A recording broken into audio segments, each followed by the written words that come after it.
Okay, last class में हम लोगों ने कंसंट्रेशन के बारे में बात की थी, ठीक है। तो मैं एक एग्जांपल के थ्रू हमने लास्ट क्लास में क्या पढ़ा है वो एक बार मैं रिवाइज करवा देता हूँ, ठीक है, कि हमने कौन कौन से मेथड देखे थे। तो मान लो हमको एक ऐसा कुछ क्वेश्चन दिया होता,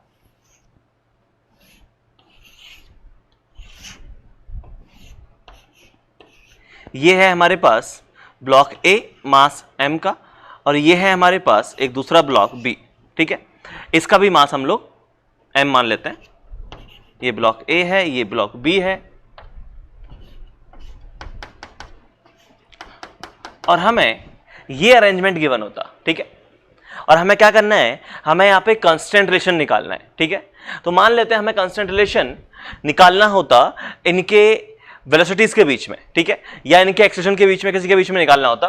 तो मैं मान लेता हूं कि ये जो पार्टिकल है ये इस तरफ जा रहा है v1 से नीचे की तरफ, ठीक है।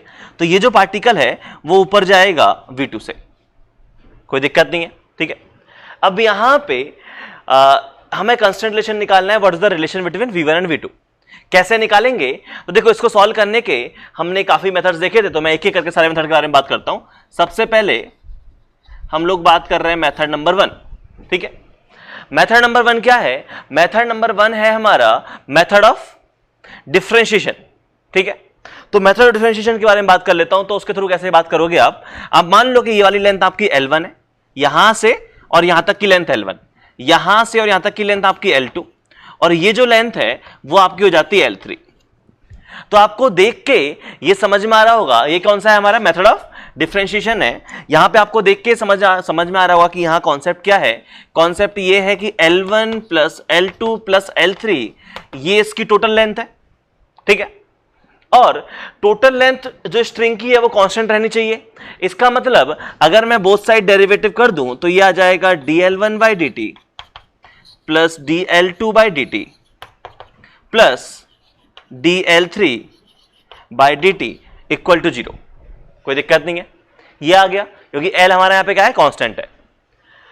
अब यहां पे आपका dl1/dt क्या है कि ये जो लेंथ है वो किस रेट से चेंज हो रही है।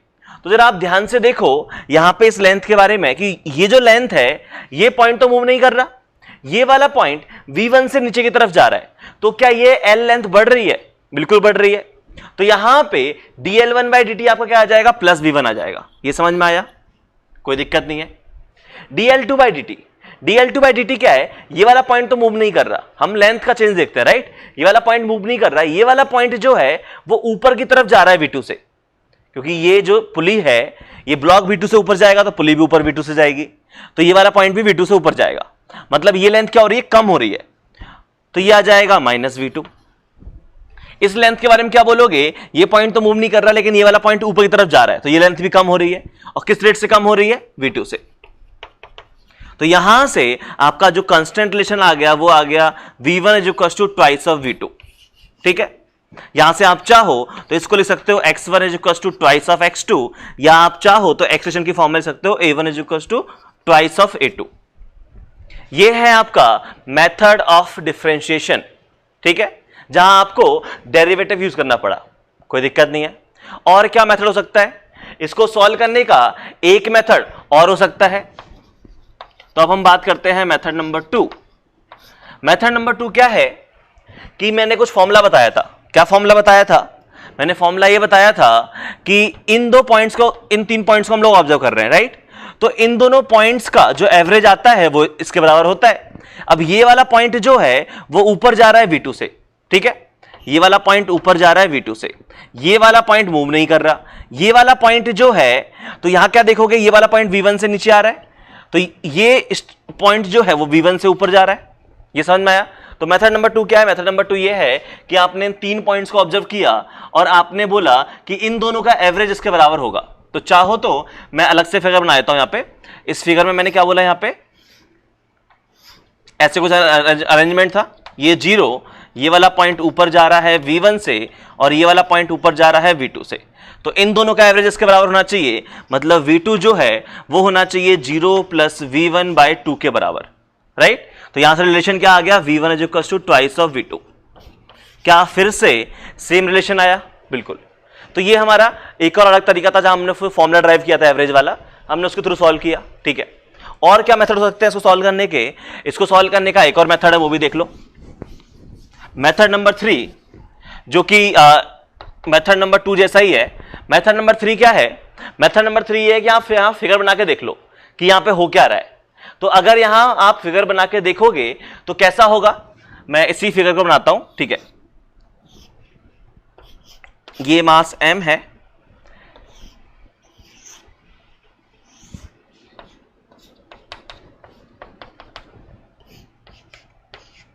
ये ब्लॉक A और ये ब्लॉक B। अब यहां क्या हो रहा है, A आपका नीचे आ रहा है, B आपका ऊपर जा रहा है। तो ये ऊपर जा रहा है तो क्या ये पुली ऊपर जाएगी? ये समझ में आ रहा है ना? अगर ये यहां पे ये ब्लॉक ऊपर गया, ब्लॉक मान लेते हैं ऊपर गया कितना, x2 डिस्टेंस ऊपर गया, तो ये जो पुली है वो पुली भी ऊपर जाएगी। और पुली कितना ऊपर जाएगी, तो आप देखोगे कि पुली जो है x2 इधर से ऊपर गई, इधर से भी x2 ऊपर गई, तो पुली यहां से x2 डिस्टेंस ऊपर चली गई, कोई दिक्कत नहीं है क्योंकि ये ब्लॉक ऊपर गया। और ये जो A है, क्या A ब्लॉक नीचे आएगा? A ब्लॉक नीचे आ जाएगा। कितना नीचे आएगा? तो A ब्लॉक नीचे आया हमारा x1। तो अगर मैं यहां पे लेंथ का कांस्टेंट लगाऊं कि टोटल लेंथ कांस्टेंट रहनी चाहिए, तो ये देखो कि ये जब पुली ऊपर गई तो इस पुली ने कितनी लेंथ लूज की? इस पुली ने x2 और x2 2x2 लेंथ लूज की। तो इस पुली ने 2x2 लेंथ लूज की और ये लेंथ किसने यूज कर ली? ये लेंथ A ने यूज कर ली, क्योंकि A उसके बाद नीचे चला गया है। तो 2x2 की वैल्यू x1 के बराबर हो जाएगी। क्या ये वही रिलेशन लिखा हुआ है कि v1 is equals to twice of v2? वही तो लिखा हुआ है, ये समझ में आया? ठीक है, तो ये सारे मेथड हो गए। एक मेथड और बताया था मैंने, वो मेथड क्या था? वो था हमारा work done by tension force equal to 0, right? Method number 4। एक मैंने बताया था work done by tension force equal to 0 होता है। तो सेकंड मेथड और थर्ड मेथड सेम थे, फील वाले मेथड थे, ठीक है। मेथड नंबर 4 में आप कैसे करोगे सॉल्व? तो यहां पे आपको work done by tension force 0 करना है। तो work done by tension force 0 करना है, तो यहां पे टेंशन मान लो कितना है हमारा, T मान लेते हैं। तो मैं अलग अलग का चौक यूज कर लेता हूं, अगर बिजी वाला देखना। तो यहां मैंने टेंशन कितनी मान ली? T मान ली। यहां टेंशन T है, यहां भी टेंशन T, यहां भी टेंशन T, यहां टेंशन 2T। तो अगर आप देखोगे तो ये कॉन्सेप्ट क्या है? कॉन्सेप्ट ये है कि work done by tension force equal to 0, ठीक है। तो यहां पे work done on A plus work done on B ये 0 होना चाहिए। और A और B का फिगर बनाओगे तो A जो है, A के ऊपर टेंशन लग रही है ऊपर की तरफ T, और A जो है वो नीचे जा रहा है x1, और B के ऊपर टेंशन लग रही है ऊपर की तरफ 2T, और ये ऊपर की तरफ जा रहा है x2। तो वर्क डन कितना हो जाएगा? यहां पे वर्क डन ऑन A क्या है? नेगेटिव आएगा, -T into x1। Work done on B positive आएगा, ये आ जाएगा 2T into x2 equal to 0। इसको सॉल्व किया तो ये आ गया x1 is equal to 2x2। बोले तो v1 is equal to twice of v2। क्या सेम कंसेंट्रेशन आया? बिल्कुल। तो इस क्वेश्चन को मैंने सॉल्व करवा के, इसको सॉल्व करने के कितने तरीके हैं जो कि हमने लास्ट क्लास में सीखे थे, वो सारे मैंने यहां बोर्ड पे बता दिए, ठीक है। तो इन सारे मेथड्स में आई थिंक कोई भी दिक्कत नहीं होगी, ठीक है। एक तो मेथड है हमारा मेथड ऑफ डिफरेंशिएशन, एक मेथड हमारा क्या है? एक मेथड है हमारा लॉजिकल अप्रोच, जिसको हम फील वाला मेथड भी बोल रहे हैं। चाहो तो आप स्ट्रिंग कांस्टेंट बोल दो कि जहां पे आपने टोटल लेंथ कांस्टेंट कर दी, ठीक है। तो मेथड नंबर 2, मेथड नंबर 3 वो थे। और मेथड नंबर जो नेक्स्ट मेथड है वो कौन सा था?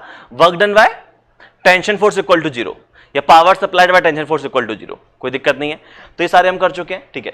अब आज की क्लास में हम लोग क्या करने वाले हैं? आज की क्लास में हम लोग बात करने वाले हैं पावर एप्लीकेशन के बारे में बात करने वाले हैं, ठीक है।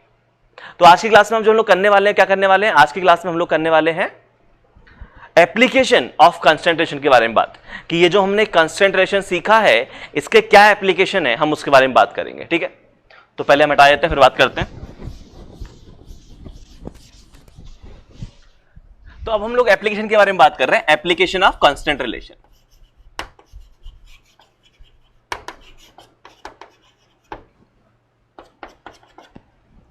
तो देखो एप्लीकेशन ऑफ कांस्टेंट रिलेशन क्या है कि मान लो आपको डिफरेंट बॉडीज के एक्सलेशन के बारे में बात करनी होती, तो आप कैसे बात करते? जैसे कि यहां पे एक ऐसा क्वेश्चन मान लेते हैं कि ये क्वेश्चन ये दिया होता, ये है हमारे पास मास m, इससे ये पुली कनेक्टेड है और इस पुली से एक थ्रेड यहां जाके कनेक्टेड है और एक ब्लॉक और है, और ये ब्लॉक है हमारा मास 2m का। ठीक है, कोई दिक्कत नहीं है। ये ऐसे सिस्टम दिया होता। अब आपसे पूछा जाता इस सिस्टम में कि ये बताओ यहां पे find acceleration of each body and tension in each string, ये पूछा होता। क्या पूछते हैं हम यहां से? Find acceleration of each body, और पूछ लेते, ठीक है, नेक्स्ट पार्ट में टेंशन इन ईच स्ट्रिंग। अब बताओ कैसे सॉल्व करते?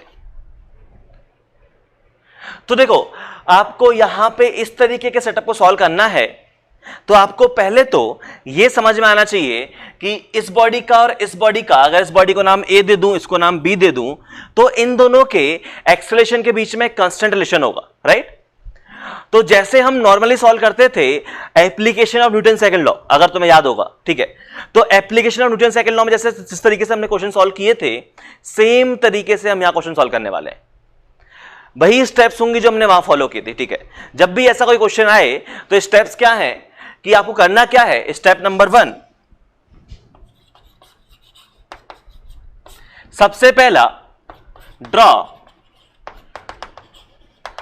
FBD of each body and resolve all the forces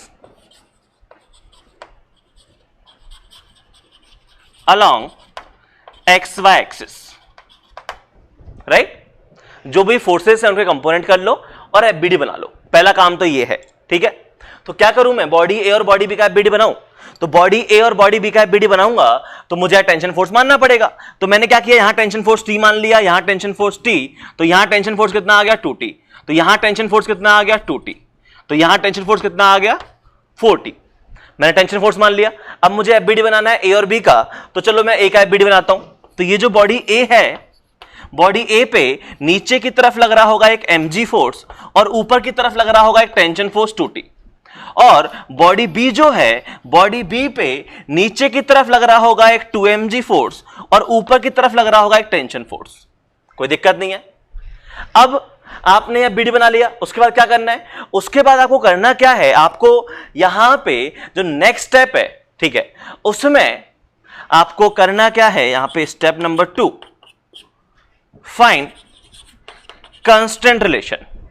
क्योंकि बॉडी ए और बॉडी बी रेस्ट पे तो नहीं है, मोशन कर रही है। तो मोशन कर रही है तो फिर आपको ये जो ए का एक्सेलरेशन है, ठीक है, और बी का एक्सेलरेशन है, इनके बारे में आपको बताना पड़ेगा कि A1, इसका एक्सेलरेशन बोल देते हैं A1 और इसका बोल देते हैं A2, इनके बीच में क्या रिलेशन है। तो देखो, रिलेशन कैसे निकालना है एक्सेलरेशन का, तो बहुत सिंपल सी कहानी है कि मान लो ये वाली बॉडी जो है वो नीचे की तरफ जा रही है। ठीक है, इसको मैंने मान लिया कि ये जो बॉडी है वो नीचे की तरफ जा रही है A0 से। अब कांस्टेंट रिलेशन देखो, निकालने के लिए आपको बार बार इक्वेशन लिखने की जरूरत नहीं है। ये जब क्वेश्चंस आते हैं तो आपको कांस्टेंट रिलेशन देखते ही समझ में आना चाहिए।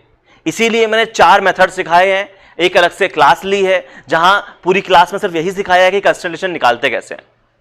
तो उसकी इंपॉर्टेंस इसलिए है कि जब भी इतना बड़ा क्वेश्चन आएगा तो कांस्टेंट रिलेशन निकालना तो एक छोटा सा पार्ट है उसका, जो कि आपको तुरंत ही समझ में आना चाहिए। जैसे आपको ये कॉमन सेंस लगता है कि ये T है, ये T है, तो ये 2T होगा।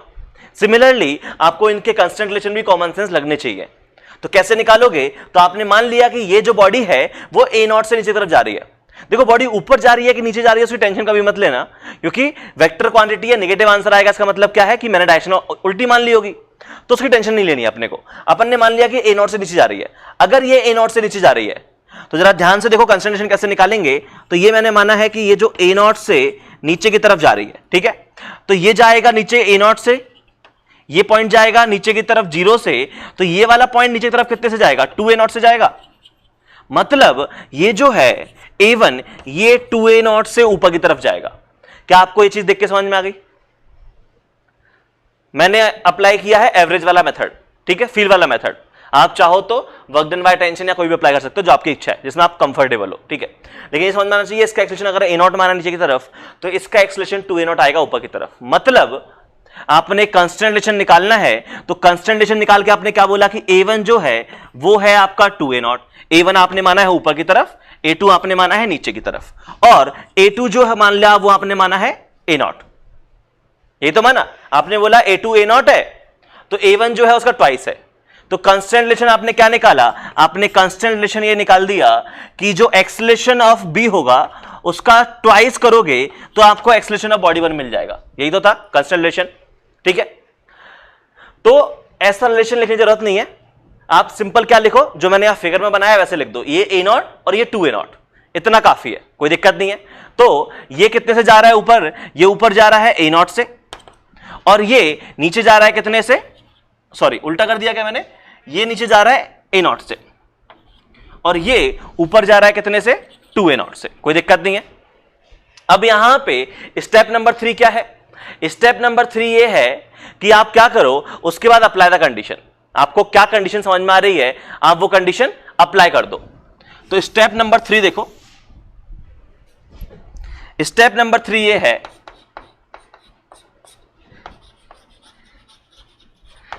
Apply the condition. और कंडीशन क्या है, बहुत ही सिंपल सी बात है कि sigma F equals to M A होगा अगर मोशन हो रहा होगा तो, राइट, और सिग्मा एफ इक्वल टू 0 होगा अगर बॉडीज रेस्ट पे होंगी तो उसके बाद आप कंडीशन अप्लाई कर दो। तो आपने क्या किया, आपने एफबीडी बना लिया, ठीक है, और यहां पे आपने इसके कंसंट्रेशन भी लिख लिए इसी फिगर में। उसके बाद थर्ड स्टेप में आप क्या कर रहे हो, थर्ड स्टेप में आप लिख रहे हो कंडीशन। बेसिकली आपको लिखना है इक्वेशन ऑफ मोशन लिखनी है, राइट। इक्वेशन क्या है यहाँ पे, तो यहां पे इक्वेशन क्या आएगी, ये पार्टिकल जा रहा है ऊपर की तरफ, तो ऊपर की तरफ जा रहा है तो यहां इक्वेशन आ जाएगी 2t minus mg is equals to m times, इसका मास m था और इसका मास 2m था, तो यह आ जाएगा 2t minus mg is equals to m times इसका एक्सेलरेशन 2a0, इक्वेशन नंबर 1। उसके बाद क्या है, उसके बाद इसकी इक्वेशन लिखो, ये नीचे जा रहा है, ये नीचे जा रहा है तो ये आ जाएगा 2mg minus t is equal to 2m times इसका एक्सेलरेशन a0। उसके बाद क्या करना है, उसके बाद तो सिंपल सी कहानी है, इक्वेशन आ गई, अब इन इक्वेशंस को आपको सॉल्व करना है। ये समझ में आया क्या किया मैंने, तो 3 बेसिक स्टेप्स हैं। पहली स्टेप ये आप एफबीडी बनाओ, दूसरी स्टेप आप कांस्टेंट रिलेशन निकालो, और तीसरी स्टेप क्या है, आप ये इक्वेशंस लिख लो। और एक बार आपने इक्वेशंस लिख ली तो फिर आप अगला आपका काम रह गया है क्या, आप इन इक्वेशंस को सॉल्व करो, कोई दिक्कत नहीं है। तो अब हम इन इक्वेशंस को सॉल्व कर लेते हैं। तो ये सब मैं साफ कर रहा हूं जो भी लिखा हुआ है यहां पे। अब इन इक्वेशन को सॉल्व करना है तो क्या करो, यहां पे देख के समझ में आ रहा होगा कि इसमें 2 का मल्टीप्लाई कर दो। अगर इसमें 2 का मल्टीप्लाई कर दोगे इक्वेशन नंबर 2 में, तो इधर कितना बन जाएगा, ये बन जाएगा 4mg माइनस 2t, दोनों का सम कर दोगे इक्वेशन 1 और 2 का, ये कैंसिल हो जाएगा, ठीक है। तो ये जो इक्वेशन बन गई इस तरह बन जाएगा हमारा कितना, ये बन जाएगा हमारा 4mg माइनस mg, और इस तरफ कितना बन जाएगा, इस तरफ बन जाएगा 2ma0 प्लस इसमें 2 का मल्टीप्लाई किया तो 4ma0। मतलब यहां से रिलेशन आ गया कि 3mg इसकी जो वैल्यू है वो 6ma0 के इक्वल है। m से m कैंसिल हो गया, a0 की जो वैल्यू आ गई वो आ गई आपकी g/2। मतलब अगर आप बात करो कि बॉडी a और b के बारे में, तो बॉडी b का जो एक्सेलरेशन है वो है g/2 नीचे की तरफ, और बॉडी a का जो एक्सेलरेशन है वो है इसका ट्वाइस, बोले तो g ऊपर की तरफ। ये आपके आंसर्स आ गए इस क्वेश्चन के, ये समझ में आया। उसके बाद क्या करना है, अगर आपको टेंशन पूछी गई है तो आप क्या करो, किसी भी इक्वेशन में वैल्यू पुट करके टेंशन की वैल्यू निकाल लो। तो मैं मान लेता हूं इक्वेशन नंबर 1 को सिंप्लीफाई करता हूं, ठीक है। इक्वेशन नंबर 1 को सिंप्लीफाई करते हैं। इक्वेशन नंबर 1 क्या है, ये है 2t minus mg is equal to 2ma0। तो यहां से 2t की वैल्यू आ जाएगी mg प्लस 2m, a0 की वैल्यू कितनी है g/2, तो ये कितना आ गया, 2t की वैल्यू आ गई mg प्लस mg 2mg। मतलब टेंशन फोर्स कितना आ गया हमारा, mg आ गया। तो टेंशन फोर्स mg आ गया, तो यहां टेंशन कितनी आ जाएगी, 2mg आ जाएगी, यहां टेंशन कितनी आ जाएगी, 4mg आ जाएगी। कोई दिक्कत नहीं है, सब बढ़िया है। और जरा सोच के भी देखो, अगर मेरी टेंशन कितनी है, mg है, तो इसमें बॉडी बी में ऊपर की तरफ फोर्स लग रहा है mg, नीचे की तरफ फोर्स लग रहा है 2mg। ऊपर की तरफ mg, नीचे की तरफ 2mg, तो बॉडी नीचे की तरफ तो जाएगी, बिल्कुल सही है। और कितने से जाएगी? तो 2mg माइनस mg, कितना बचा? नेट फोर्स बचा mg डिवाइड बाय इसका मास, कितना आ गया? g/2 आ गया। सिमिलरली इस वाले केस में वेरीफाई करके देख लो, नीचे की तरफ फोर्स लग रहा है कितना? mg, ठीक है, और ऊपर की तरफ फोर्स कितना लग रहा है? 2mg, क्योंकि 2t है, तो नेट फोर्स ऊपर की तरफ आ गया mg divide by mass m, g acceleration होगा ऊपर की तरफ, देख लो g एक्सेलरेशन है ऊपर की तरफ। तो इस तरीके से हम कांस्टेंट रिलेशन की हेल्प से इन सारे क्वेश्चन को सॉल्व कर सकते हैं। मैं एक क्वेश्चन और सॉल्व करके बताता हूं सो दैट आपको थोड़ी सी और अच्छी फील आ जाए, ठीक है।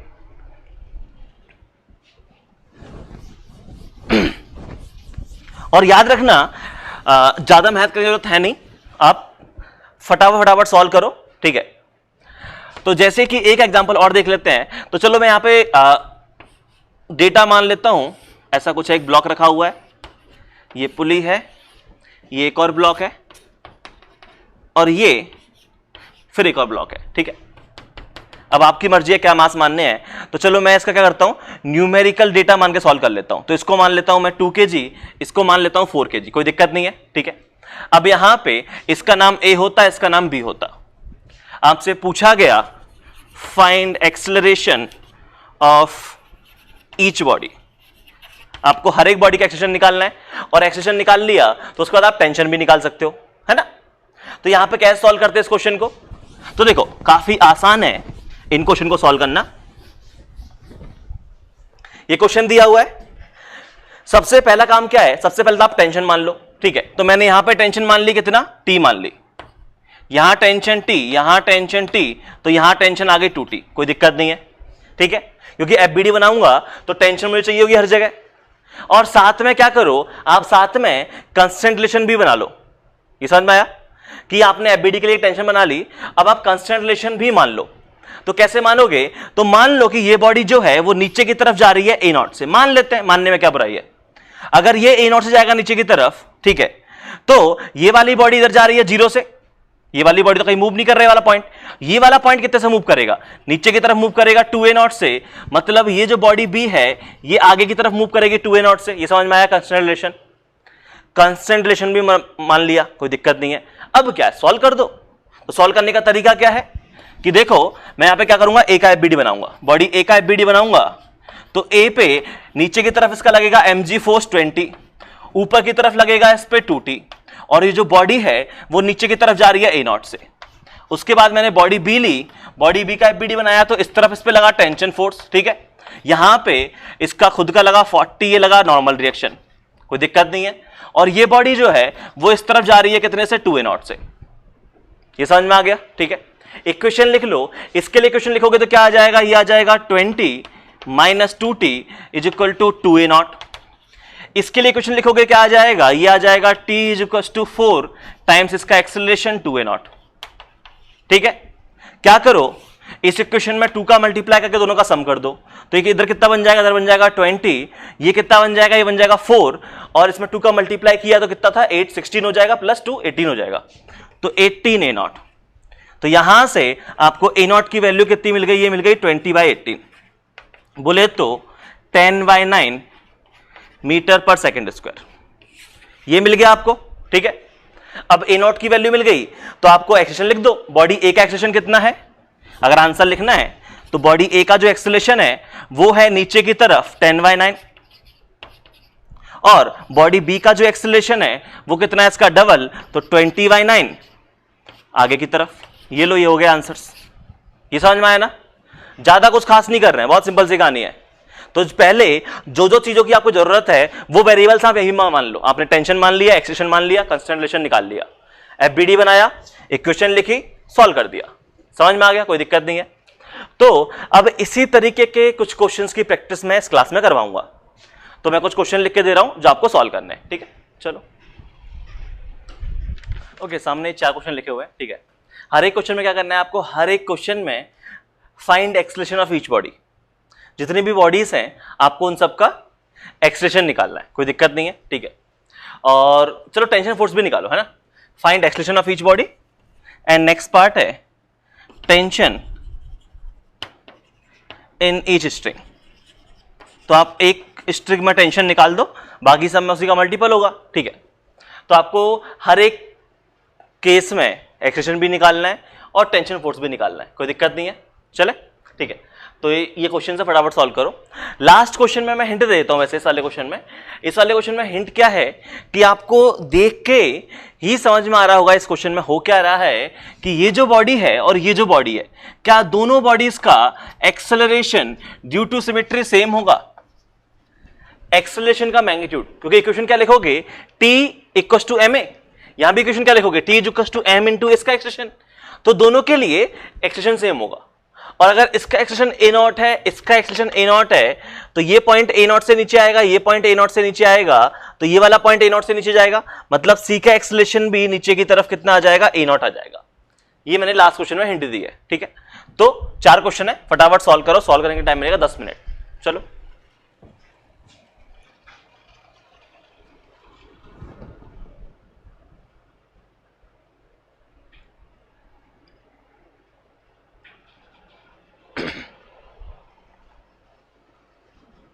चलो, आई थिंक सॉल्व कर लिया होगा, ठीक है। तो यहां पे क्या किया आपने, देखते हैं और क्या क्या आंसर से मैच करते हैं। तो यहां पे सबसे पहले तो टेंशन मान लो, तो मैंने यहां पे टेंशन T मान ली, ये टेंशन भी T हो गई, ये टेंशन हो गई 2T, कोई दिक्कत नहीं है, ठीक है।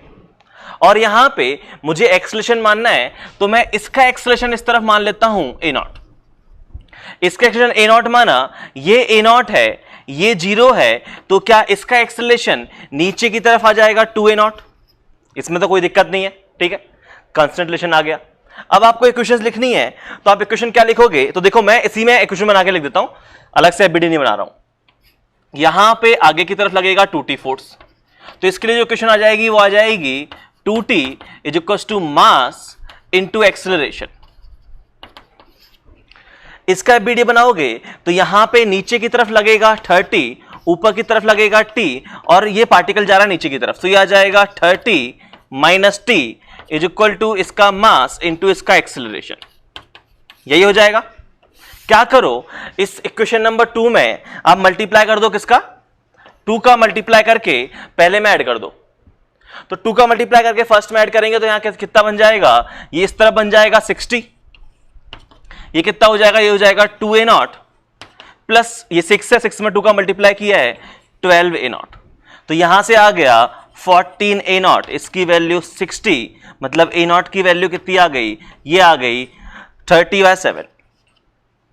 ये समझ में आया, A0 की वैल्यू 30/7 आ गई। उसके बाद आपको निकालना है टेंशन की वैल्यू, तो टेंशन की वैल्यू कितनी है, A0 के बराबर है। यहां फर्स्ट इक्वेशन को देख के समझ में आ गया होगा कि जो टेंशन की वैल्यू है वो A0 के बराबर है, तो यही आपकी टेंशन की वैल्यू आ जाएगी क्वेश्चन नंबर 1 से।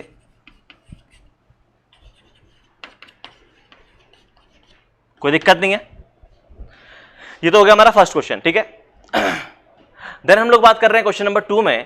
क्वेश्चन नंबर 2 में क्या है, क्वेश्चन नंबर 2 में आपको पैरामीटर्स मानने हैं, तो आप समझदारी से पैरामीटर मान लो। तो मैंने यहां टेंशन T मान ली, यहां टेंशन T है, यहां टेंशन T है, ये T, तो ये टेंशन आ गई 2T। अब आप क्या करो, अब आप मान लो एक्सेलरेशन, तो एक्सेलरेशन मैं मान लेता हूं कि ये जो बॉडी है, ये बॉडी जा रही होती इस तरफ A0 से, मान लेते हैं, कोई दिक्कत नहीं है। ये A0 से नीचे की तरफ जा रही है, तो ये 0 हो गया, ये 2A0 हो गया, मतलब ये बॉडी 2A0 से ऊपर की तरफ जाएगी, कोई समस्या नहीं है इसमें, ठीक है।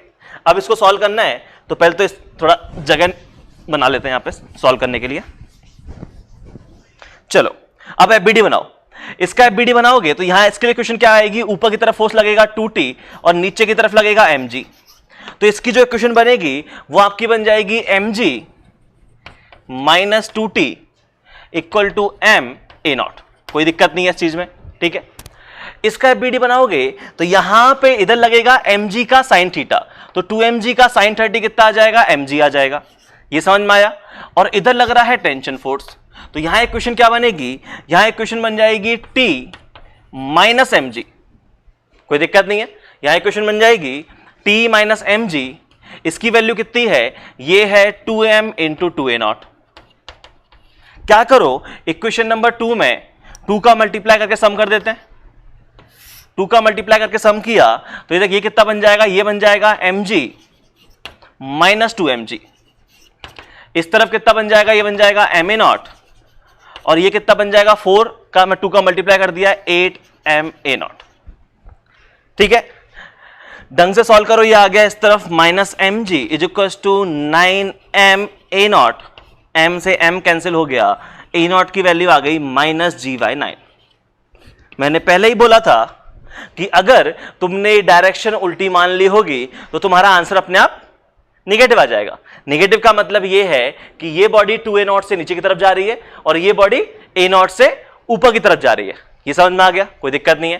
तो यहां पे अगर आप एक्सेलरेशन लिखना चाहो तो क्या लिखोगे, तो आप यहां पे लिखोगे एक्सेलरेशन ऑफ बॉडी ए। ठीक है, इधर मैं कोने में लिख देता हूं।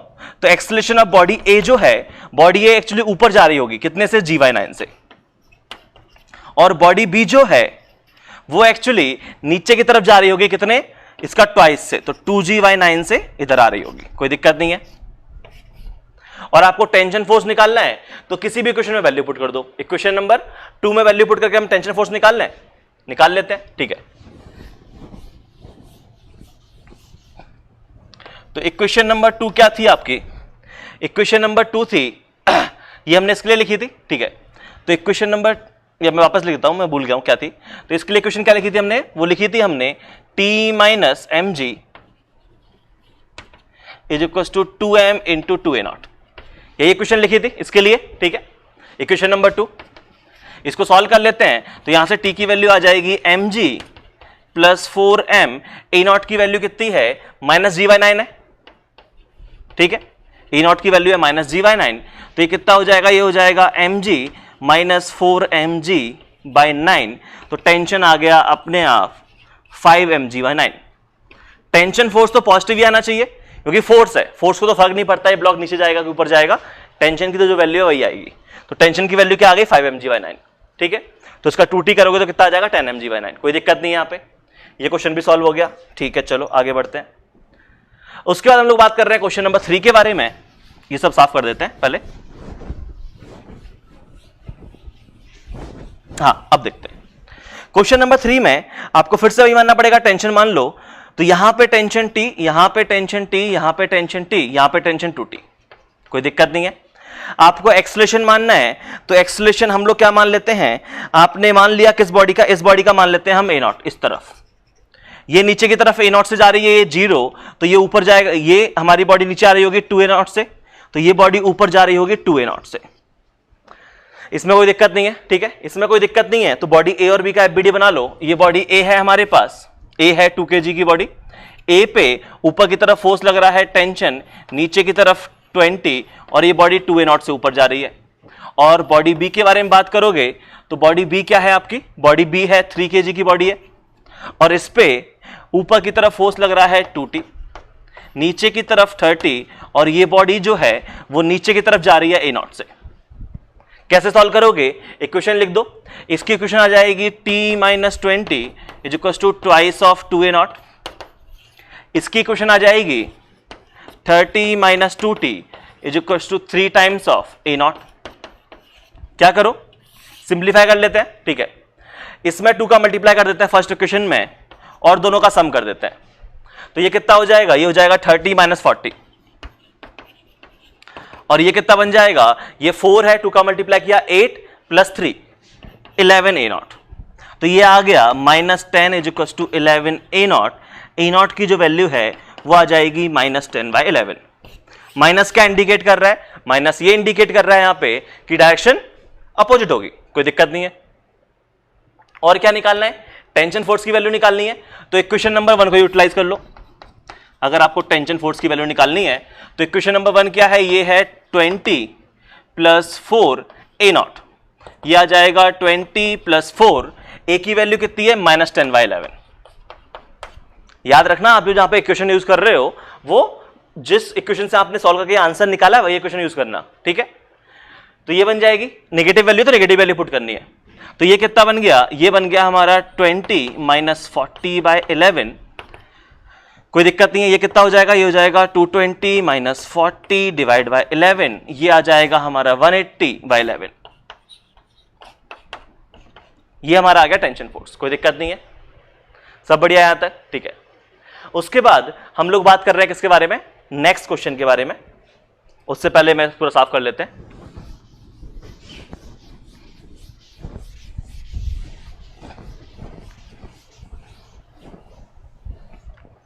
ओके, लास्ट क्वेश्चन में ये ऑलरेडी मैं हिंट दे चुका हूं कि यहां पे क्या होगा, यहां पे हर एक बॉडी का एक्सलेशन सेम होगा क्योंकि सिमेट्री है, ठीक है।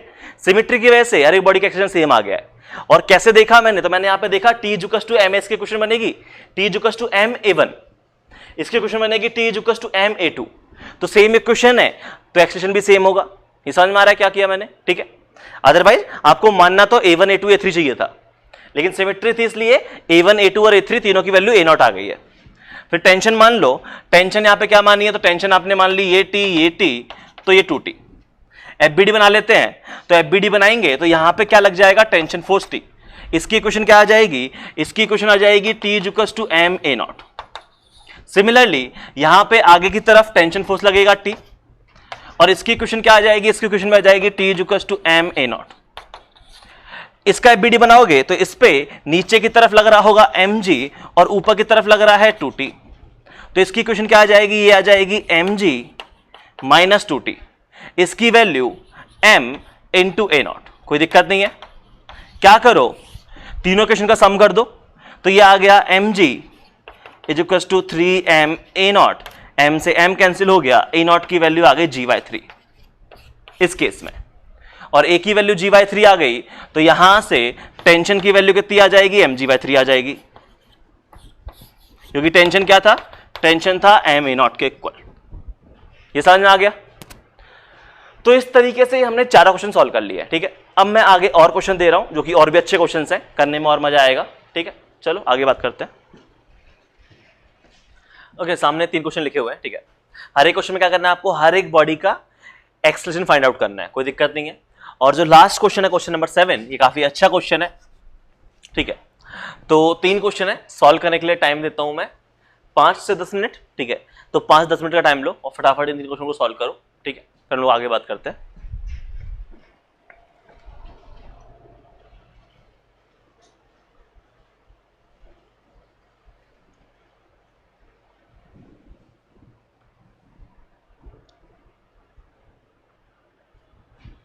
चलो आई थिंक सॉल्व कर लिए होंगे, ठीक है।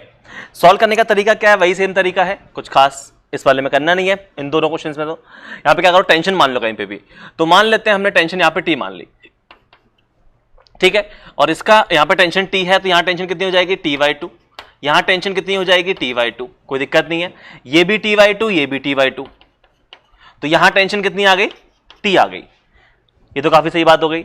और क्या है, और हम मान लेते हैं एक्सेलरेशन, तो मान लेता हूं कि इसका एक्सेलरेशन है वो जो नीचे की तरफ है a0, ठीक है।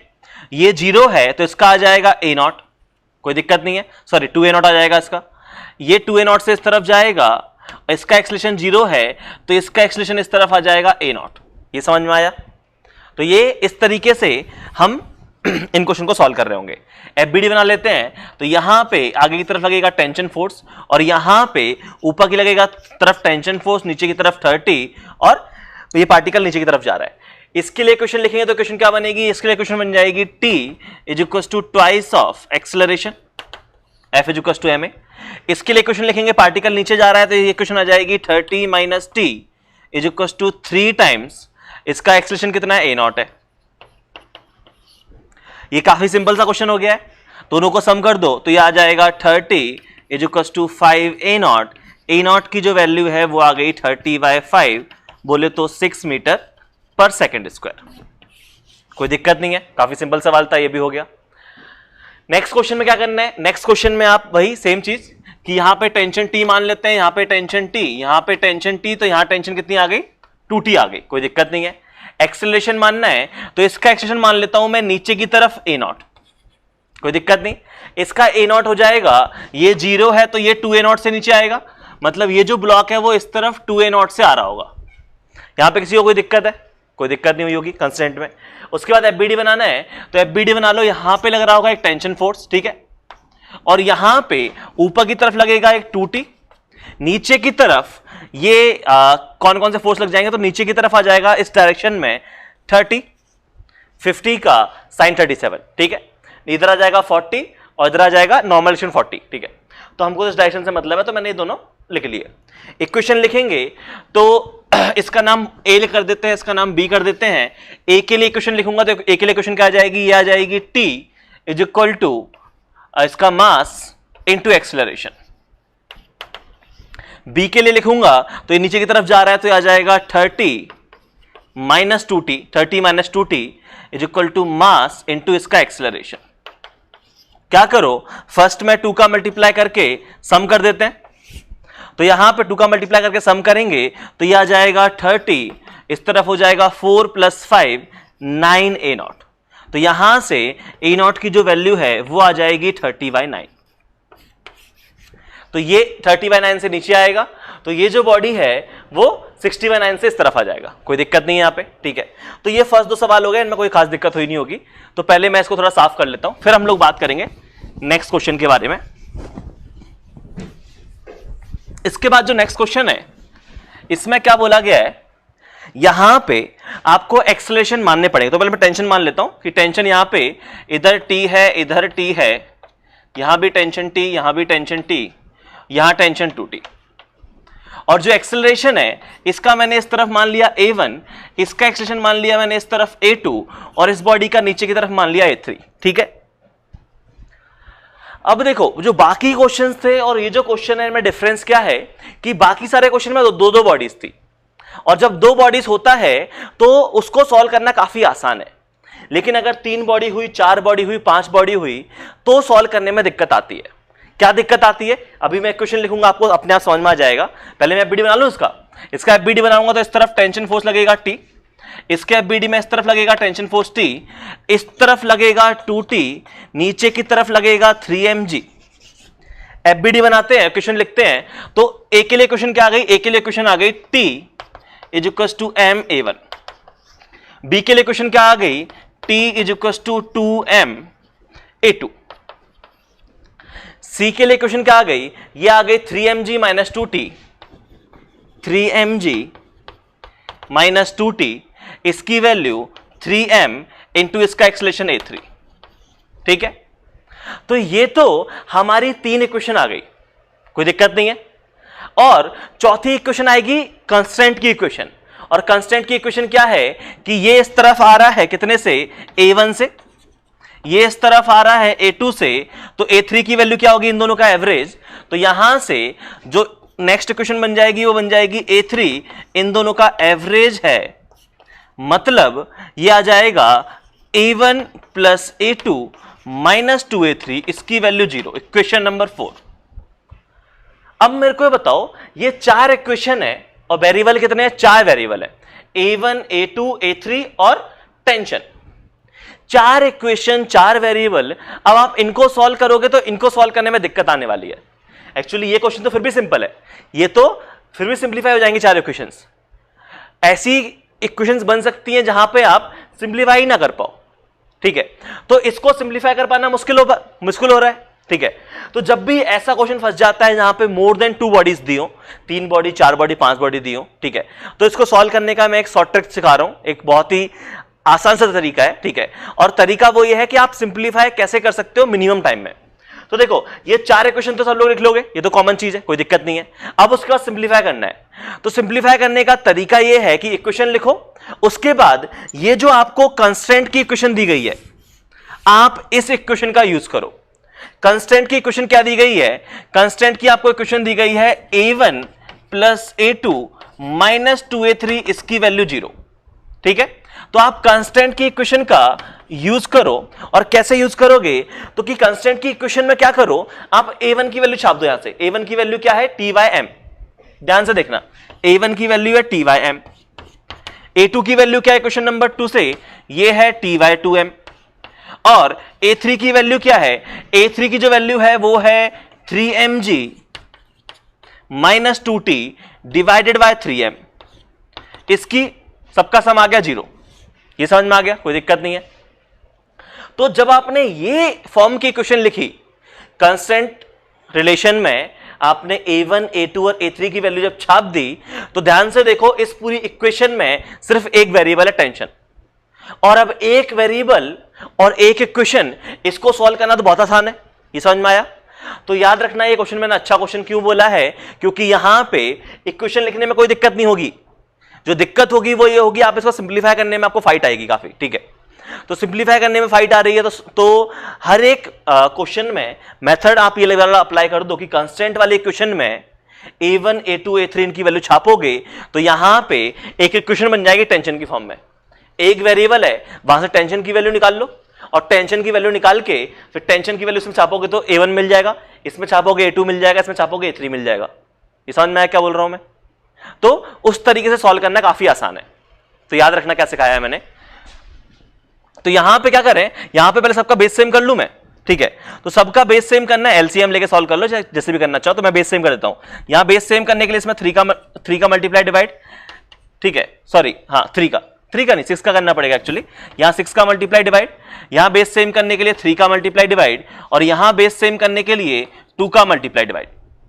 तो क्या इक्वेशन बन गई है, ये बन गई है 60/6m। ये कितनी बन गई है, ये बन गई है 3t/6m। ये कितना हो गया, ये हो गया है 4 times 3mg minus 2t divide by 6m equal to 0। इसको सिंप्लीफाई कर लो, ये कितना हो गया 90 माइनस इसका मल्टीप्लाई किया 12mg minus minus plus 8t equal to 0। ये कितना हो गया 90 प्लस 8t 15t हो गया। 15t इसकी वैल्यू 12mg, तो यहां से t की वैल्यू आ गई 12mg/15। मतलब ये लिखा हुआ है 3 से डिविजिबल है तो ये आ जाएगा 4mg/5। तो यहां से आपको टेंशन की वैल्यू मिल गई 4mg/5 और टेंशन की वैल्यू मिल गई तो वहां से आपको A1 A2 A3 सब कुछ मिल गया। ठीक है, कैसे मिल गया वो क्वेश्चन हटा देता हूं मैं। क्या क्या मिल गया आपको यहां से, तो यहां से आप सॉल्व करोगे तो इक्वेशन नंबर 1 के हिसाब से t इक्वल्स टू क्या था, m A1 था। तो A1 की वैल्यू क्या है, ये है t/m। तो t निकाला है हमने 4mg/5 डिवाइड बाय m। तो A1 यहां से कितना आ गया, ये आ गया 4g/5।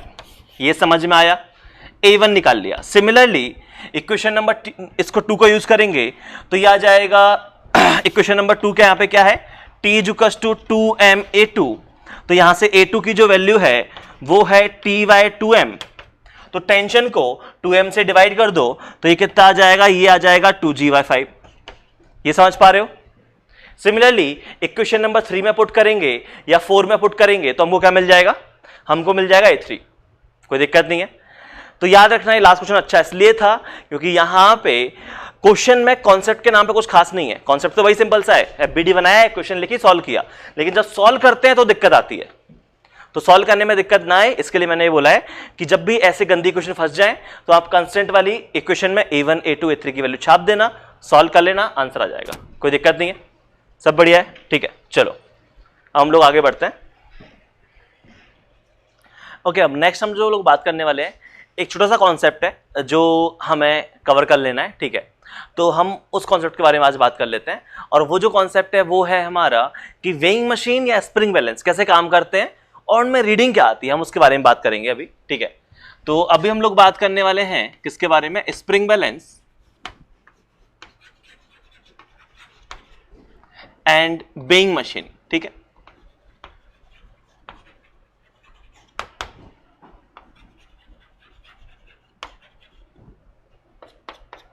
इन दोनों के बारे में बात करनी है हमें। ठीक है, तो मैं एक एक करके बात करता हूं।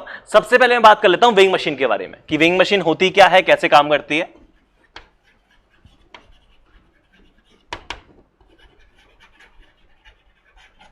वेइंग मशीन हम बेसिकली डॉक्टर के पास जाके जिस मशीन के ऊपर खड़े होकर अपना रीडिंग ले रहे होते हैं वही वेइंग मशीन होती है, या जिम में जाके तुम रीडिंग जो लोगे। ठीक है, तो बेसिकली हम जो अपना वेट मेजर करने के लिए जिस मशीन के ऊपर खड़े होते हैं वो हमारी वेइंग मशीन है।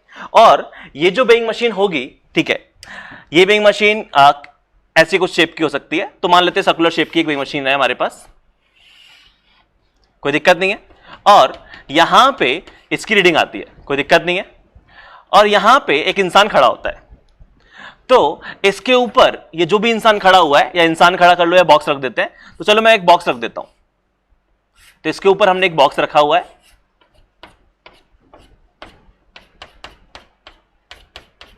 ठीक है। तो ये वेइंग मशीन के ऊपर एक बॉक्स रखा हुआ है। अब इसकी रीडिंग क्या आती है, तो यहां पे अगर आप ध्यान से ऑब्जर्व करोगे तो होगा क्या, होगा ये कि ये जो बॉक्स है, ये बॉक्स वेइंग मशीन पे, ये है हमारी वेइंग मशीन, ये है हमारा बॉक्स जिसका नाम ए है। तो क्या करेगा, बॉक्स वेइंग मशीन के को नीचे की तरफ पुश करेगा।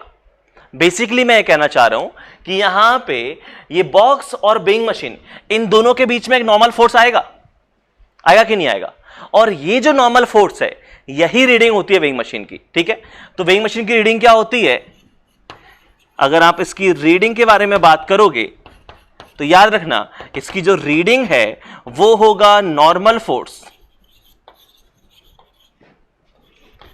बिटवीन ये जो भी ऑब्जेक्ट है एंड वेइंग मशीन। ये ऑब्जेक्ट और वेइंग मशीन के बीच में ये जो नॉर्मल फोर्स आ रहा है, इस नॉर्मल फोर्स की जो वैल्यू है वही यहां पे रीडिंग आएगी। जैसे फॉर एग्जांपल अगर आप बोल रहे हो कि आपके पास ये एक वेइंग मशीन है, ठीक है, और इस वेइंग मशीन के ऊपर एक इंसान खड़ा हुआ है और इस इंसान का मास लेट्स सपोज मान लेते हैं 100 kg, कोई दिक्कत नहीं है। तो वेइंग मशीन की जो वैल्यू आएगी वो क्या आएगी कि यहां पे जो नॉर्मल फोर्स आ रहा है उसके बराबर। और सिंस ये इंसान इस वेइंग मशीन पे रेस्ट पे रखा हुआ है, ये वेइंग मशीन कहां पे रखी होगी, ग्राउंड पे रखी होगी, कोई दिक्कत नहीं है। तो ये इंसान इस वेइंग मशीन पे रेस्ट पे रखा हुआ है, तो क्या इस इंसान के mg को किसने बैलेंस किया होगा, नॉर्मल फोर्स ने तो बैलेंस किया होगा। और इस इंसान का mg कितना है, वो आ गया हमारा 1000 न्यूटन, राइट। तो ये जो आपने 1000 न्यूटन फोर्स निकाला है यही इस वेइंग मशीन की रीडिंग है। इसको आप चाहो तो आप इसको kgf में भी लिख सकते हो। तो यहां से रीडिंग अगर आप चाहो तो रीडिंग आप क्या लिखोगे, रीडिंग लिखोगे आप 1000 न्यूटन, या फिर इसको आप लिख दो 100 kgf, कोई दिक्कत नहीं है।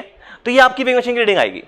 अगर मैं क्या करूं, अगर मैं इस इंसान के ऊपर एक और इंसान बिठा दूं, ठीक है, जैसे फॉर एग्जांपल अगर मैं ऐसा कर दूं कि यहां पे ये वेइंग मशीन है हमारी, ठीक है, और ये ग्राउंड पे रखी हुई है, और इस वेइंग मशीन के ऊपर ये एक इंसान है 50 kg का, और इसके ऊपर एक बच्चा है 10 kg का। तो अब रीडिंग कितनी आएगी, तो इस बार जो रीडिंग आएगी तो उसको इस 60 kg को बैलेंस करना है, और 60 kg को बैलेंस करना है बोले तो 600 न्यूटन या फिर 60 kgf, ये रीडिंग आएगी। ये समझ में आ रहा है।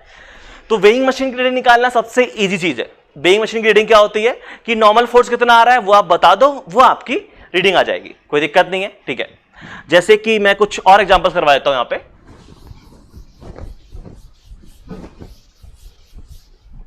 जैसे मान लो ऐसे कुछ होता कि यहां पे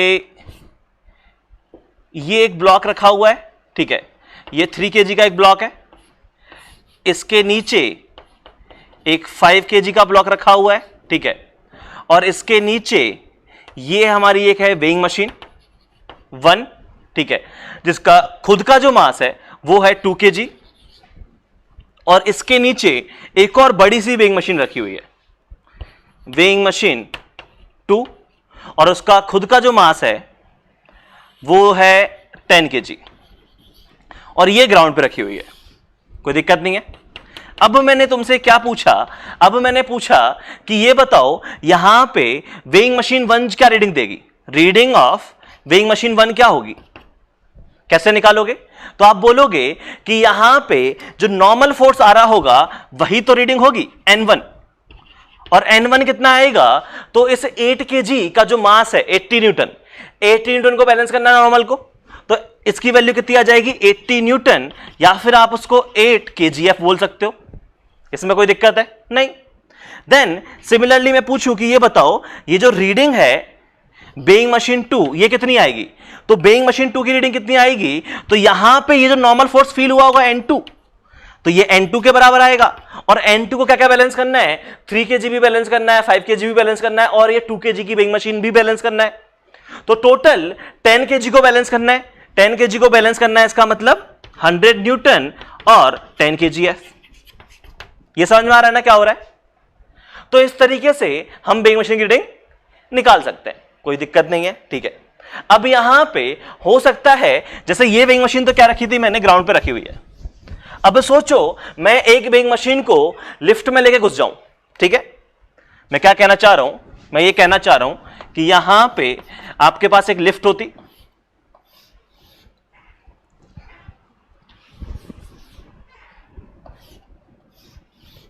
ये एक लिफ्ट है, और ये जो लिफ्ट है इसके अंदर हमारे पास एक ये वेइंग मशीन रखी हुई है, ठीक है, और इस वेइंग मशीन के ऊपर ये एक इंसान बैठा हुआ है, ठीक है, और इस इंसान का नाम है आयुष।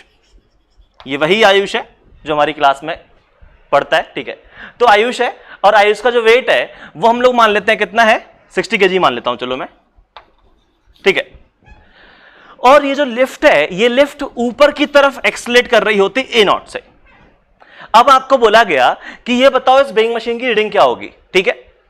तो यहां पे देखो एक कॉन्सेप्ट होता है एक्चुअल वेट, एक होता है apparent wait.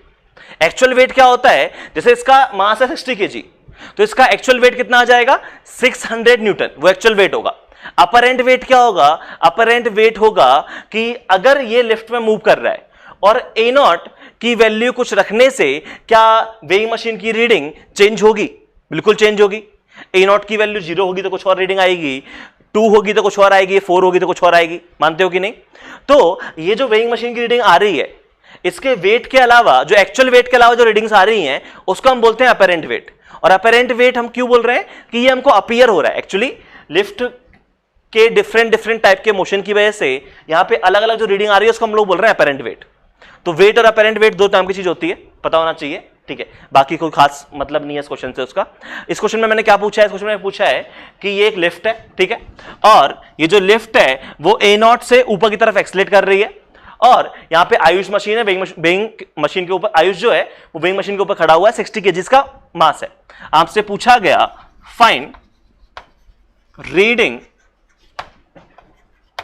In weighing machine if, आपको अलग अलग कंडीशन दी गई है। फर्स्ट कंडीशन दी गई है कि ए नॉट जो है वो है ऊपर की तरफ 10 मीटर पर सेकेंड स्क्वायर, ठीक है, या जी बोल देता हूं, कोई दिक्कत नहीं है। और बी जो है वो दे रखा है कि ए नॉट जो है वो है 5 मीटर पर सेकेंड स्क्वायर।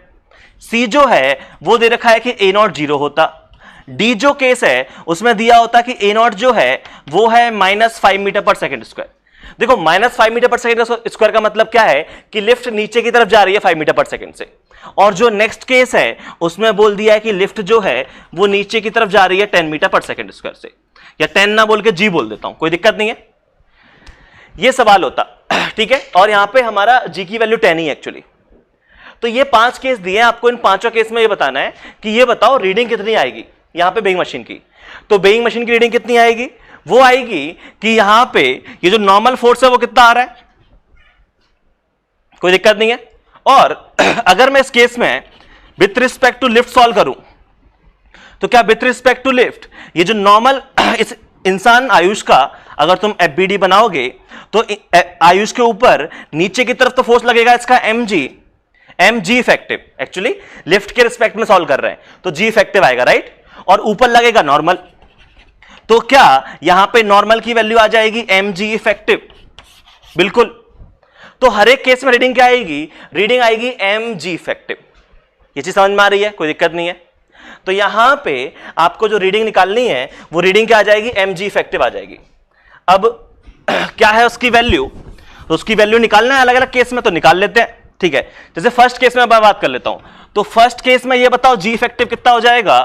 फर्स्ट केस में जो जी इफेक्टिव है, लिफ्ट को स्टॉप करेंगे तो जी इफेक्टिव हो जाएगा जी प्लस ए नॉट, ये तो हो जाएगा। और ए नॉट की वैल्यू कितनी है, 10 है, तो ये आ जाएगा 20। मतलब जो इसकी रीडिंग आएगी वो आ रही है mg इफेक्टिव बोले तो 60 इंटू 20, कितना आ गया, ये इतना न्यूटन आ जाएगा, ये कितना हो जाएगा 1200 न्यूटन, इतना रीडिंग आएगी। सेकेंड केस में फिर से जी इफेक्टिव निकालोगे तो जी इफेक्टिव कितना हो जाएगा सर, 15 हो जाएगा, जी प्लस ए नॉट कितना हो जाएगा 15। तो यहां पे रीडिंग क्या आ जाएगी, यहां पे जो रीडिंग है वो आ जाएगी mg इफेक्टिव बोले तो 16 इंटू 15, कोई दिक्कत नहीं है। 15 इंटू 6 कितना हो गया, 90, 900 आ गया। ये समझ में आ रहा है, ठीक है। मतलब यहां लगेगा 120 kg, इसको आप क्या लिख सकते हो 120 kgf बोल सकते हो, या 120 kg के बराबर इक्विवेलेंट बोल दो, और ये लगेगा 90 kgf के बराबर।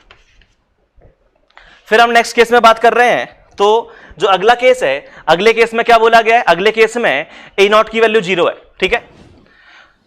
तो अगले केस में ए नॉट की वैल्यू 0 है, तो आगे सॉल्व करते हैं।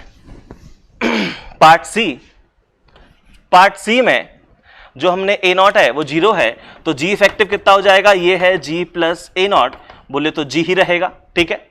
और जी ही रहेगा तो रीडिंग कितनी आ जाएगी, ये है एम जी इफेक्टिव, बोले तो 60 इंटू 10 600 न्यूटन, कोई दिक्कत नहीं है।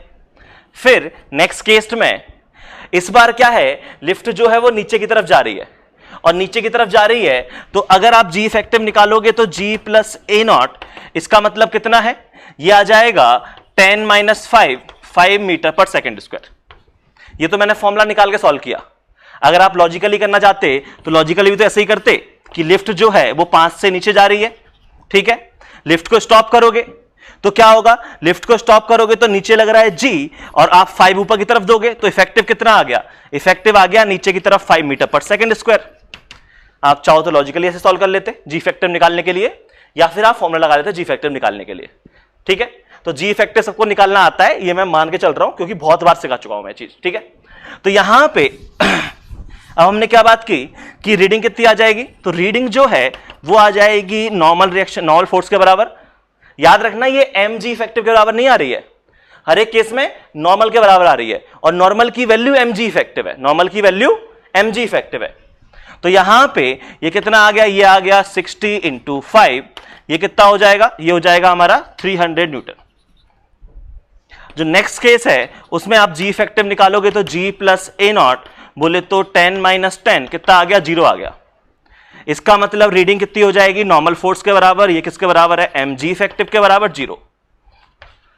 मतलब जो लास्ट वाला केस है, लास्ट वाला केस है कि लिफ्ट भी जी से नीचे गिर रही हो और तुम उस लिफ्ट में खड़े हो, तो फ्री फॉल वाला केस हो गया।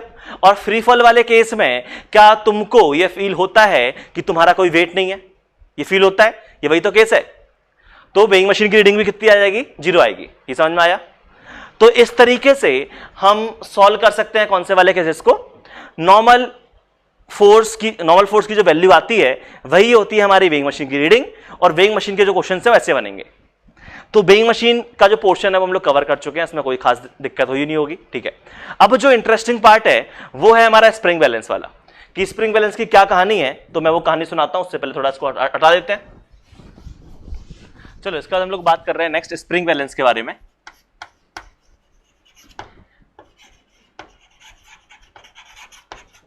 अब स्प्रिंग बैलेंस जो है वो सबने रियल लाइफ में देखा ही होगा, ठीक है।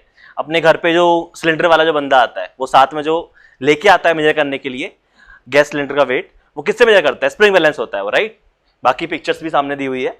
तो स्प्रिंग बैलेंस सबने रियल लाइफ में देखा होगा। स्प्रिंग बैलेंस में होता क्या है, स्प्रिंग बैलेंस की कहानी ये बहुत सिंपल सी है कि यहां पे ये हमारे पास एक ये स्प्रिंग बैलेंस होगा,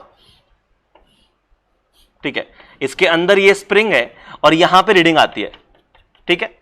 और ये कुछ हुक सा होता है, इससे हम अपने सिलेंडर हमने यहां पे लटकाया मास एम का, और हम उसका वेट यहां पे रीडिंग ले रहे होते हैं, कोई दिक्कत नहीं है।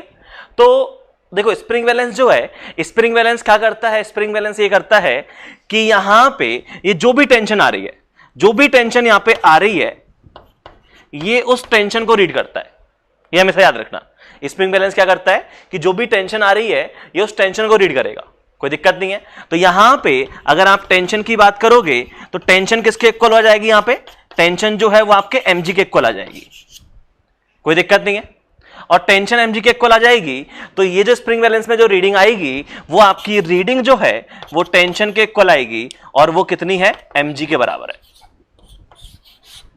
तो ये चीज हमेशा ही नोट कर लेना कि स्प्रिंग बैलेंस जो है always measures the tension in the string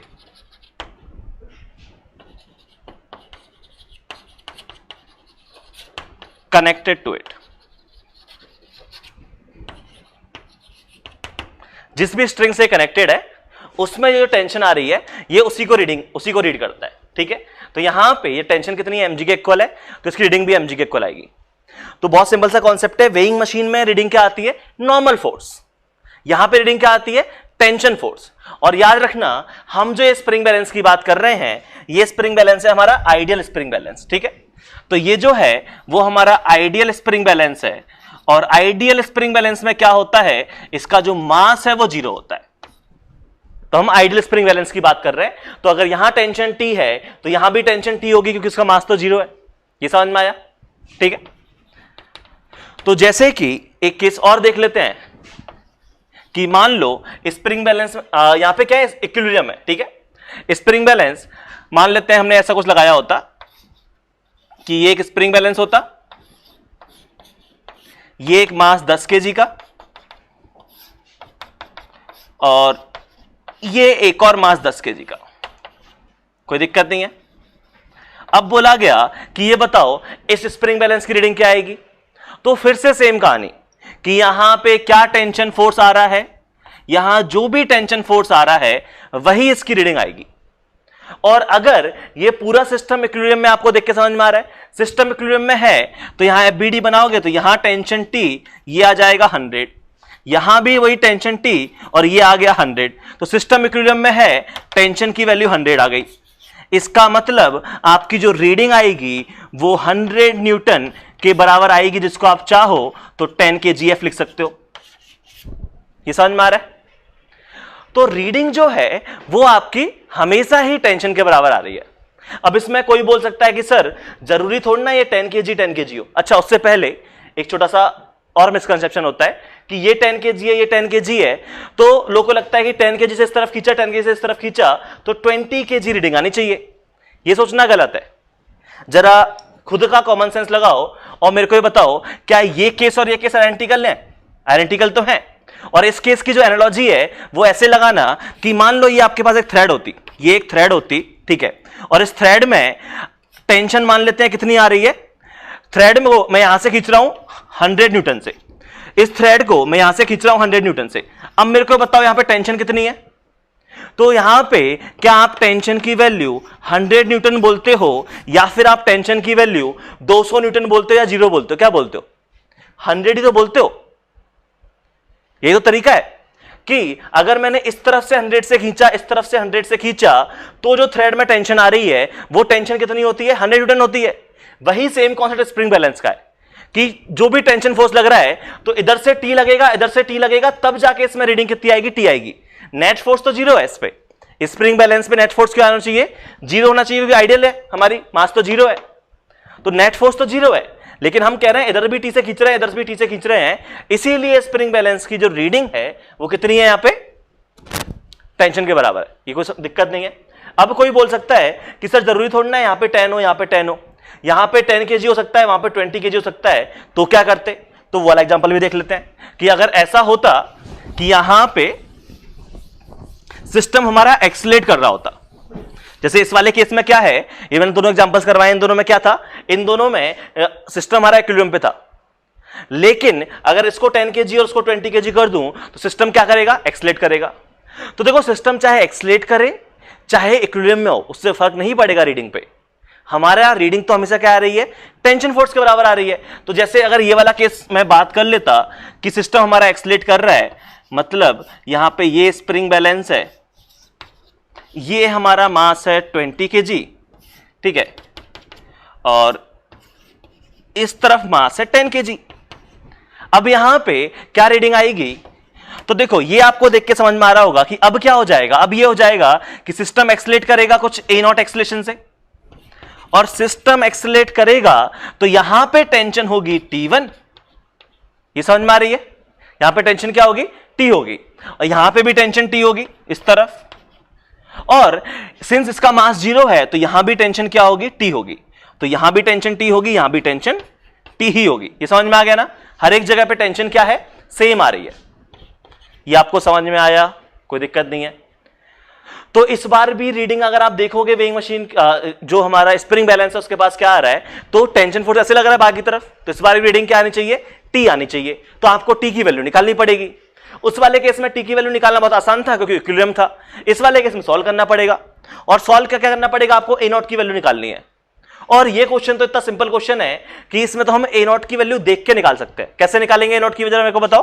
क्या इसमें ए नॉट की जो वैल्यू है वो आ जाएगी 20 माइनस, सॉरी ये 20 kg है, तो ये आ जाएगा 200 minus 100 divide by total mass कितना है 10 और 20 30। क्या यही आएगा ए नॉट की वैल्यू? डायरेक्ट ऐसे निकालना सिखाया था मैंने। तो ये कितना आ गया?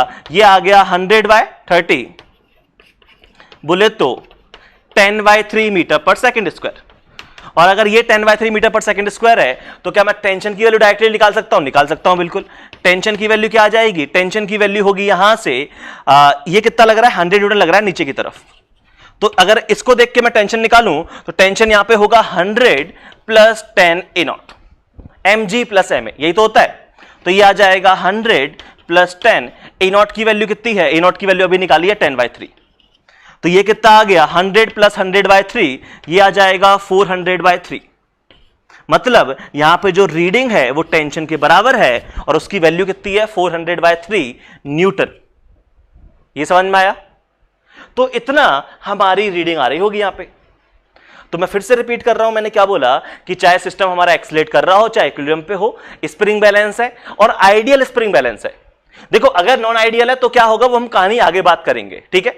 लेकिन मैं कह रहा हूं कि अगर आइडियल है तो स्प्रिंग बैलेंस आइडियल होने का मतलब क्या है? इसका मास जीरो है और मास जीरो है तो जो टेंशन है वही रीडिंग आएगी। देखो अगर स्प्रिंग बैलेंस नॉन आइडियल होगा तो इसका खुद का कुछ ना कुछ मास होगा और खुद का कुछ ना कुछ मास होगा तो वो कैसी कहानी आती है वो हम जब एनएलएम खत्म होने वाला होगा तब मैं बात करूंगा, ठीक है, आगे चल के। और एक और क्वेश्चन देख लो चलो इसी फील्ड का, कि यहां पे एक और क्वेश्चन ऐसा हो सकता है कि ये था हमारा पुली, यहां पे एक स्प्रिंग बैलेंस लगा रखा था मैंने और यहां पे हमारा है एक 4 kg और यहां पे एक है हमारा 6 kg। अब आपसे पूछा गया कि ये बताओ स्प्रिंग बैलेंस की रीडिंग कितनी आएगी, कैसे निकालोगे? तो यहां भी देख के समझ में आ रहा है कि जो सिस्टम है वो हमारा क्या कर रहा है? एक्सेलरेट कर रहा है। और सिस्टम एक्सेलरेट कर रहा है तो इसको तो हम डायरेक्टली सॉल्व कर सकते हैं। कैसे सॉल्व करेंगे देखते हैं। तो यहां पे जो ए नॉट की वैल्यू है वो ए नॉट की वैल्यू कितनी आ जाएगी? ए नॉट की वैल्यू आ जाएगी, इस तरफ देखोगे तो यहां लग रहा है 60, इस तरफ लग रहा है 40, ये टेंशन फोर्स है, कोई दिक्कत नहीं है। तो यहां पे ए नॉट की वैल्यू आप डायरेक्ट निकाल सकते हो, वो होता है 60 minus 40 divide by total mass 10, ये आ जाएगा 20 बाय 10, 2 मीटर पर सेकंड स्क्वायर। और अगर एक्सेलरेशन है 2 मीटर पर सेकंड स्क्वायर तो टेंशन फोर्स कितना आ जाएगा? तो टेंशन फोर्स के लिए मैं इससे निकालूं टेंशन फोर्स, इससे टेंशन फोर्स निकालूंगा तो टेंशन फोर्स होगा 40 प्लस 4 ए नॉट। कितना आ गया? ये आ गया 40 प्लस 4 इंटू 2, ये कितना आ गया? 48 आ गया। तो टेंशन जो है वो 48 है, मतलब रीडिंग जो है वो भी हमारी कितनी आ जाएगी? 48 न्यूटन के बराबर आ जाएगी। ये समझ में आ गया? कोई दिक्कत नहीं है, क्योंकि यहां पे क्या हुआ, यहां भी टेंशन टी और यहां भी टेंशन टी, तो जो रीडिंग होगी वो टेंशन के बराबर होगी। टेंशन की वैल्यू कितनी है? 48। तो जब भी कोई ऐसा केस दिया हो स्प्रिंग बैलेंस का, तो स्प्रिंग बैलेंस भी बहुत सिंपल सी कहानी है, ज्यादा डिफिकल्ट नहीं है, क्योंकि हम बात कर रहे हैं आइडियल स्प्रिंग बैलेंस की, जिसका मास जीरो होता है। तो जो टेंशन जिस जगह पे वो कनेक्टेड है, यहां पे कनेक्टेड था, तो जिस जगह पे वो कनेक्टेड है उस थ्रेड में क्या टेंशन है, वही टेंशन उसकी रीडिंग की वैल्यू हो जाती है। कोई समस्या नहीं है, चलो काफी अच्छी बात है। तो मैं एक दो क्वेश्चन यहां पे स्प्रिंग बैलेंस का तो मैं सॉल्व करने के लिए दे रहा हूं, जहां पे आपको थोड़ा दिमाग भी लगाना पड़ेगा, ठीक है। तो वो क्वेश्चन सॉल्व करो और हम आगे बात करते हैं उसके बाद। चलो सामने 3 क्वेश्चन लिखे हुए हैं, ठीक है, हर एक में आपको स्प्रिंग बैलेंस दिया गया है और आपको हर एक केस में क्या करना है? स्प्रिंग बैलेंस की रीडिंग निकालना है। पहला क्वेश्चन, दूसरा क्वेश्चन, तीसरा क्वेश्चन, ये तीनों क्वेश्चन में आपको ये भी एनालाइज करना पड़ेगा कि यहां पे सिस्टम इक्विलिब्रियम में है कि मोशन कर रहा है। अगर मोशन कर रहा है तो आपको मेहनत ज्यादा करनी पड़ेगी, सॉल्व करना पड़ेगा, टेंशन की वैल्यू निकालनी पड़ेगी। अगर इक्विलिब्रियम है तो टेंशन की वैल्यू निकालना इजी हो जाता है। तो 3 क्वेश्चन है, सॉल्व करने के लिए टाइम मिलेगा आपको, चलो 10 मिनट ले लो, ठीक है, 10 मिनट का टाइम है, फटाफट सॉल्व करो, ठीक है।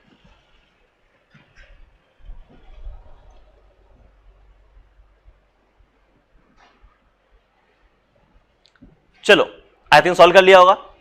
यहां पे सॉल्व करने का तरीका क्या है, तो पहले देखो फर्स्ट क्वेश्चन में क्या हो रहा है। तो फर्स्ट क्वेश्चन में अगर आपको देख के समझ में आ रहा है कि इक्विलिब्रियम है तो अच्छी बात है, ठीक है। तो इक्विलिब्रियम कैसे देख के समझ में आ रहा है, तो देखो होता क्या है यहां पे कि मैं मान लेता हूं कि सिस्टम इक्विलिब्रियम में है, मान लेता हूं, ठीक है। अगर कॉन्ट्राडिक्ट नहीं हुआ तो मेरा मानना सही होगा। तो मैंने मान लिया कि सिस्टम इक्विलिब्रियम में है, तो क्या यहां पे नीचे की तरफ 100 लगेगा, तो ये जो टेंशन है क्या उसकी वैल्यू 100 हो जाएगी, इसकी वैल्यू 100, तो ये जो टेंशन आई वो 100 आ गई। तो यहां टेंशन 200 आ गई, ध्यान से सुनना, यहां 200 आ गई, ये 200, ये 200, ठीक है। तो ये वाली जो टेंशन है ये भी कितनी आ गई, 200 आ गई, ये 200 और ऊपर की तरफ 100, क्या इन दोनों ने मिलके इसके mg को बैलेंस कर लिया? बिल्कुल। तो मेरा ये जो मानना है कि सिस्टम इक्विलिब्रियम में है, ये चीज कॉन्ट्राडिक्ट नहीं की।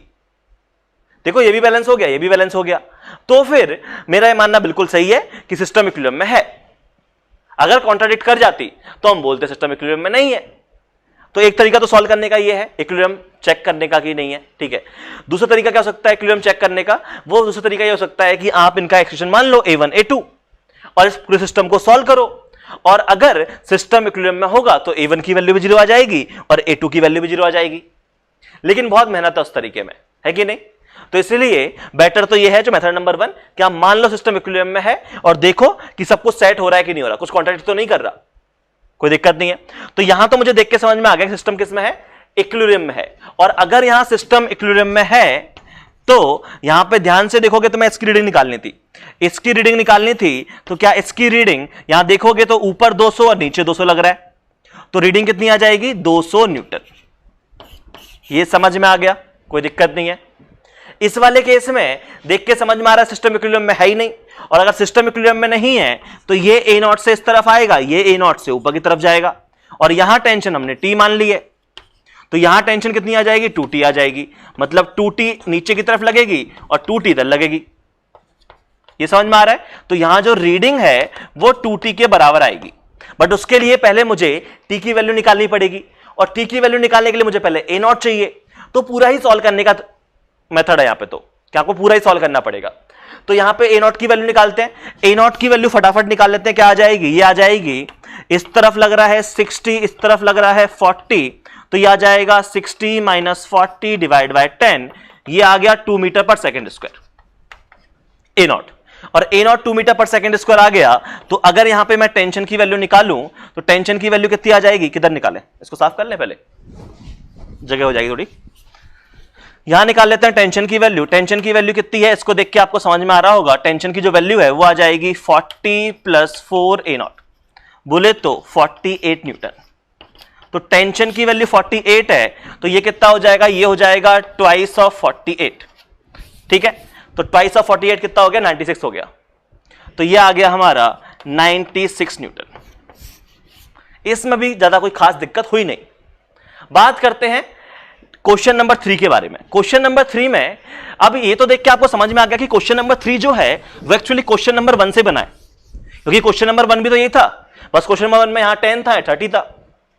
तो इस बार तो देख के समझ में आ रहा है कि सिस्टम इक्विलिब्रियम में नहीं है, कोई दिक्कत नहीं है। अब सिस्टम इक्विलिब्रियम में नहीं है तो कैसे सॉल्व करेंगे, तो आपको यहां पे सॉल्व तो करना पड़ेगा। सॉल्व करने का तरीका क्या है, तो आप ये देखो, यहां टेंशन मान लो T, यहां टेंशन T है, यहां टेंशन T है, ये टेंशन 2T, तो ये टेंशन 2T हो जाएगी, ये नीचे की तरफ भी 2T हो जाएगी, तो यहां टेंशन 2T आ गई।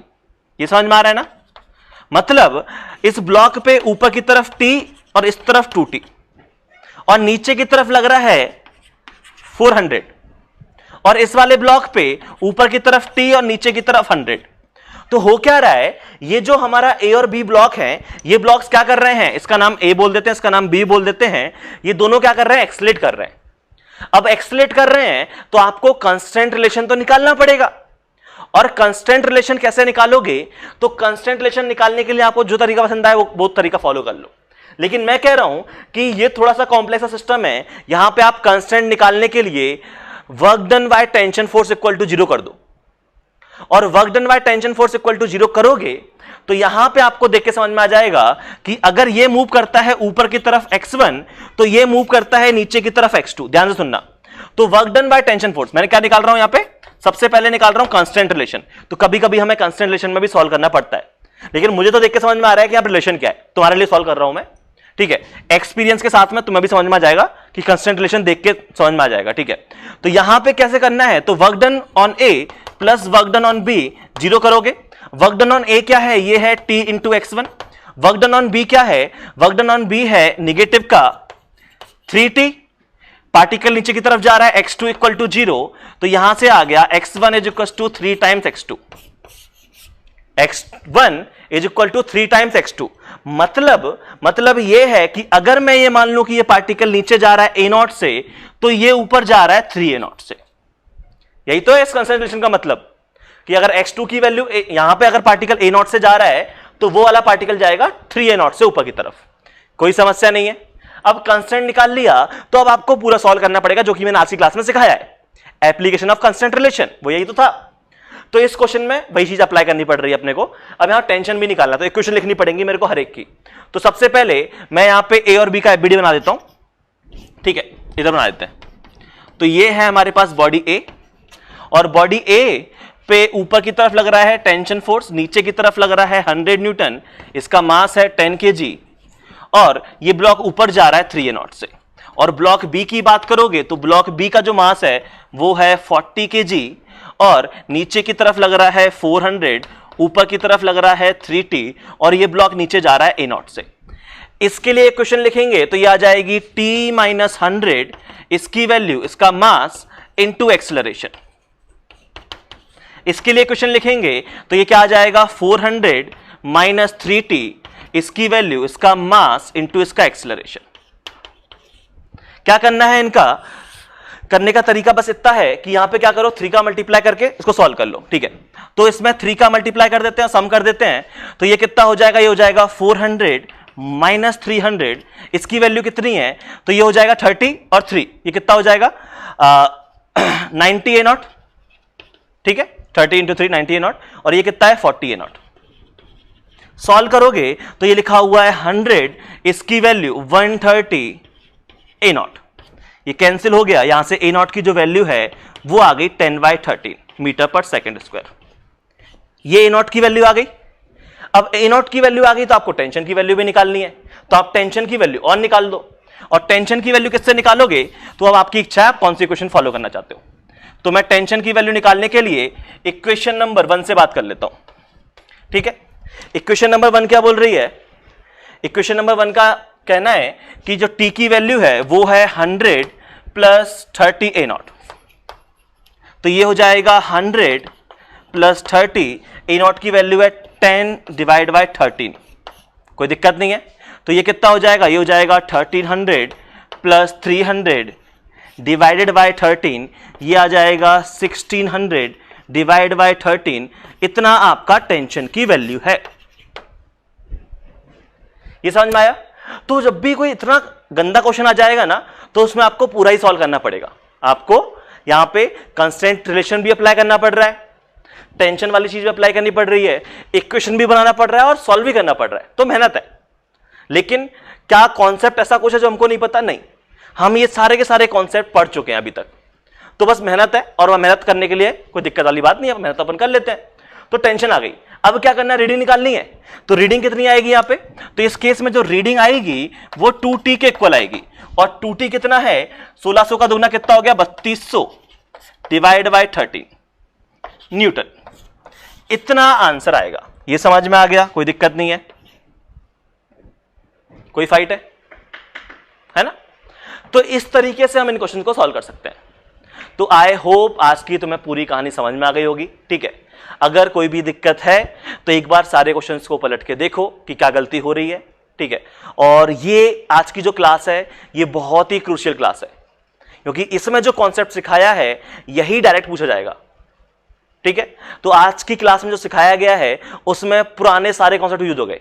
हमने देखो एफबीडी भी यूज कर लिया, ठीक है। हमने यहां पे उसके बाद जो हमने सीखा है एफबीडी बनाने के बाद कांस्टेंट रिलेशन, वो भी यूज कर लिया। हमने जो कॉन्सेप्ट सीखा था concept of pulley, motion of pulley, वो भी यूज कर लिए, ठीक है। उसके बाद हमने जो एप्लीकेशन ऑफ कांस्टेंट रिलेशन है वो भी यहां पे देखा। तो यहां पे क्या हो रहा है कि अभी तक एनएलएम में हम जो पढ़ चुके हैं फर्स्ट क्लास से लेके लास्ट क्लास तक, वो सब कुछ आज की क्लास में यूज हो गया है। तो आज की क्लास काफी क्रूशियल है। अगर कुछ भी समझने में दिक्कत हुई हो तो एक बार पेज पलट के देखो क्या गलती हो रही है, क्या चीज समझ में नहीं आ रही है, ठीक है। और अगर एक बार ये आज की क्लास समझ में आ गई तो फिर तुम्हें एनएलएम की फील आना स्टार्ट हो जाती है। तो आज की क्लास में जो कॉन्सेप्ट सिखाए गए हैं ये सारे कॉन्सेप्ट क्लियर करो और एनएलएम की फील लेना स्टार्ट करो। ठीक है, तो चलो आज की कहानी यही समाप्त करते हैं, मिलते हैं नेक्स्ट क्लास में।